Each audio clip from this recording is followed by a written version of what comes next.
खास चीज़ें हैं, चीज़ों को समझिएगा बहुत अच्छे से, ठीक है। क्योंकि मैं जब कुछ चीज़ बोलता हूँ तो उसके पीछे कुछ वजह होती है, बड़ी वजह होती है ना।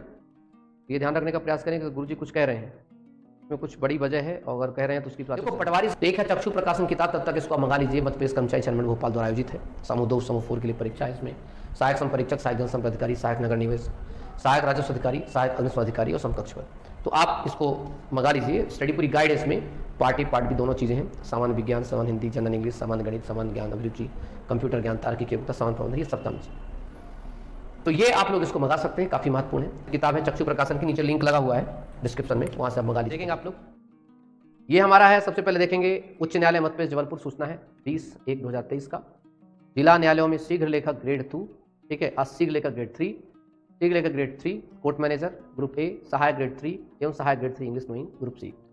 इसका ऑनलाइन और परीक्षा के बाद जो है उपरांत मुख्य परीक्षा हेतु सफल पाए गए ग्रुप ए ग्रुप बी के अभ्यर्थियों को मुख्य परीक्षा का पोर्टल शुल्क जमा करने का दिनांक जो है 6/6/2022 को किया गया था। पहले की बात है, लेकिन फिर भी कोई दिक्कत हो गई थी।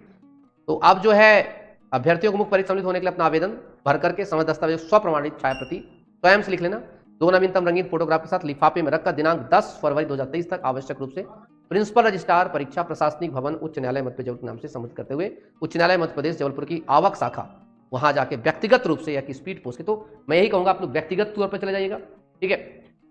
व्यक्तिगत तौर पर जाएंगे उसमें थोड़ा ज़्यादा फायदा रहेगा। उससे क्या रहेगा कि आप लोगों के पास एक आवक जावक का लिखा रहेगा और लिफाफे पर अपने ग्रुप का नाम जरूर लिखना पड़ेगा। मुख्य परीक्षा पोर्टल शुल्क की जो पावती समझ लेना पड़ेगा आपको।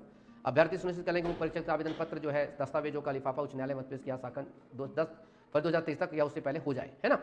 उसके बाद आवेदनों पर कोई ध्यान नहीं दिया जाएगा। निर्धारित तिथि तक प्राप्त आवेदन को संलग्न दस्तावेज की जांच की जाएगी। मुख्य परीक्षा हेतु सफल पाए गए ऐसे अभ्यर्थियों ने मुख्य परीक्षा के पोर्टल शुल्क जमा किया है, परंतु उनके दस्तावेज विज्ञापन के साथ अनुरूप नहीं पाए जाते तो ऐसे अभ्यर्थियों को आपद घोषित किया जाएगा।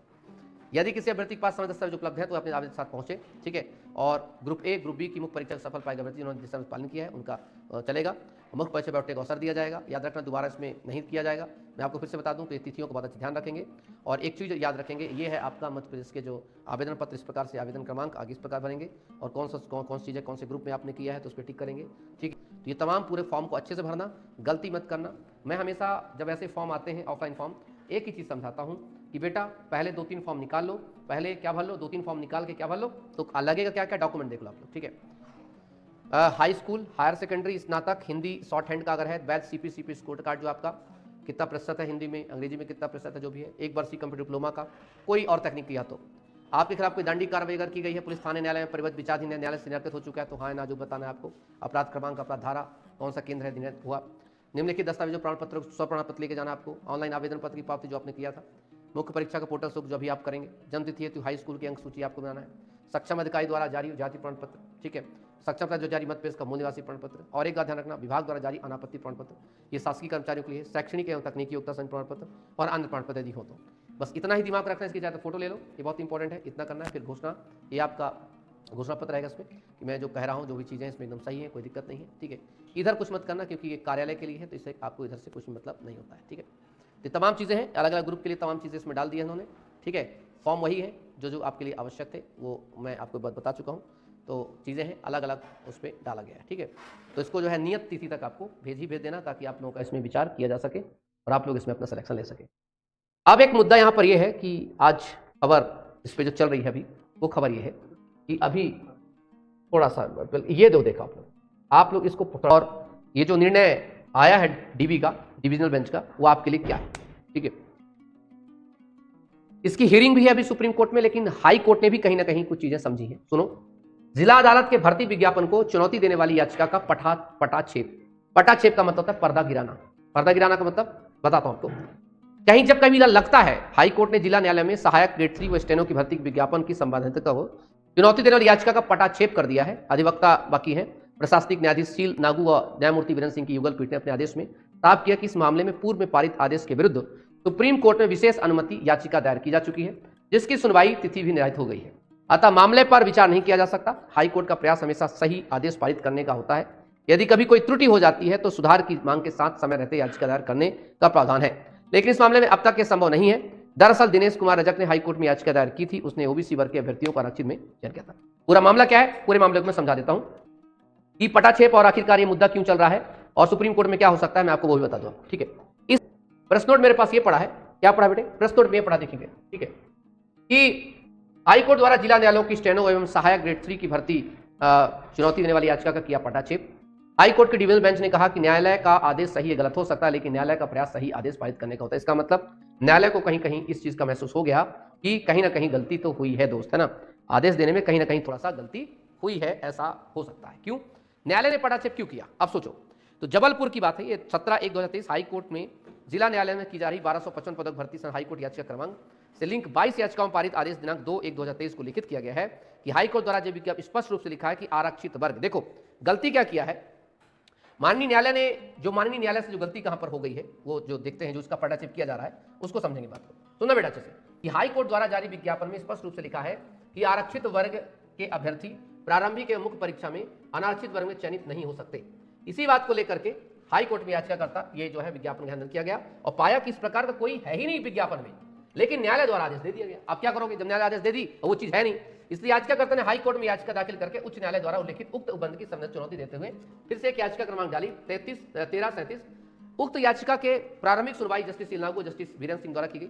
याचिकाकर्ता का जो थे इन्होंने बताया कि माननीय न्यायालय हाईकोर्ट द्वारा की गई जो 1255 पदक भर्ती के बाद चुनौती देने वाली याचिका क्रमांक जो है, ये जो दिनांक 2 को पारित किया गया, जिसमें न्यायालय द्वारा पारित आदेश के पैरा क्रमांक 13 में लिखा गया कि विज्ञापन में स्पष्ट रूप से प्रावधान है कि आरक्षित वर्ग के प्रतिभावान छात्र को प्रारंभिक मुख्य परीक्षा में अनारक्षित में सेलेक्ट नहीं किया जाएगा, जिसके संबंध में न्यायालय द्वारा स्वयं विज्ञापन का गहन अध्ययन किया गया, पाया गया था कि इस प्रकार का नहीं है। तब न्यायालय ने कहा कि आदेश पारित करते समय न्यायालय से भी गलती हो सकती है।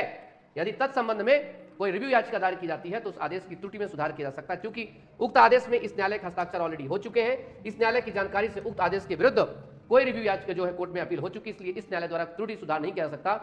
तब न्यायालय ने अधिवक्ताओं से अनुरोध किया कि माननीय न्यायालय द्वारा उक्त आदेश की गई त्रुटि का ऑब्जर्वेशन इस याचिका के आदेश में कर दिया जाए। तब न्यायालय द्वारा याचिका का पटाक्षेप करते हुए याचिका आदेश सुरक्षित रख ली गई। इसका मतलब समझ गए बेटे, इसका मतलब समझो कि ये है कि आप ये समझने का प्रयास करिए कि कोर्ट को कहीं ना कहीं इस बात का लगा है कि जो उन्होंने अपने आदेश में लिखा है वो आदेश पूरा, उस पर कुछ त्रुटि हो गई है।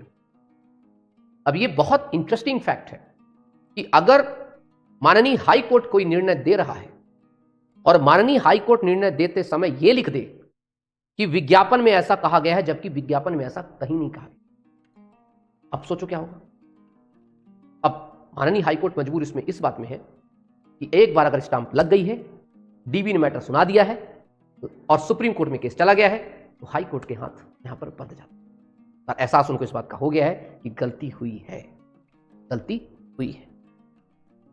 अब इसका पूरा का पूरा दामोमदार क्या होगा क्या नहीं होगा, 23 तारीख को मंडे को सुप्रीम कोर्ट में इसकी सुनवाई होगी।